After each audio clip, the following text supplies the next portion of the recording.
നമസ്കാരം, പ്രവാസി മലയാളിയിലേക്ക് സ്വാഗതം.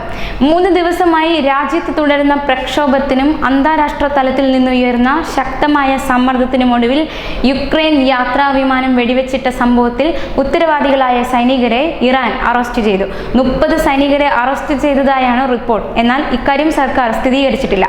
കഴിഞ്ഞ ബുധനാഴ്ചയാണ് ടെഹ്റാനിൽ നിന്നും 176 പേരുമായി പുറപ്പെട്ട യുക്രൈൻ വിമാനം മിനിറ്റുകൾക്കകം തകർന്നു വീണത്. മേജർ ജനറൽ ഖാസിം സുലൈമാനിയുടെ വധത്തിന് പ്രതികാരമായി ഇറാഖിലെ യുഎസിന്റെ വ്യോമത്താവളങ്ങളിൽ ഇറാൻ മിസൈൽ ആക്രമണം നടത്തി മണിക്കൂറുകൾക്കകമായിരുന്നു അപകടം നടന്നത്. ഇറാന്റെ മിസൈൽ പതിച്ചാവാം വിമാനം തകർന്നതെന്ന് വിദഗ്ധർ സംശയം ഉന്നയിച്ചെങ്കിലും സാങ്കേതിക തകരാറാണ് കാരണമെന്ന വാദത്തിൽ ഇറാൻ ആദ്യം ഉറച്ചുനിന്നു.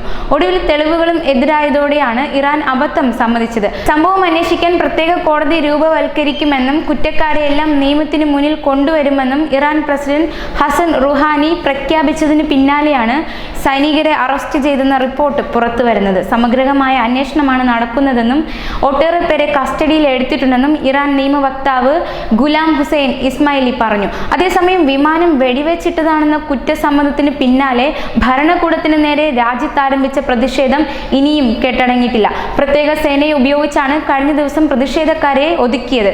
പോലീസ് വെടിവെച്ചതായും റിപ്പോർട്ടുണ്ട്. പരമോന്നത നേതാവ് അയത്തുള്ള ഖമേനിയും പ്രസിഡന്റ് റുഹാനി അടക്കമുള്ളവരും രാജിവെക്കണമെന്നാവശ്യപ്പെട്ടാണ് വിദ്യാർത്ഥികൾ ഉൾപ്പെടെ രംഗത്തിറങ്ങിയത്. വിമാനത്തിൽ 82 ഇറാൻ സ്വദേശികളും 57 കാനഡക്കാരും 11 യുക്രൈൻ സ്വദേശികളുമാണ് ഉണ്ടായിരുന്നത്.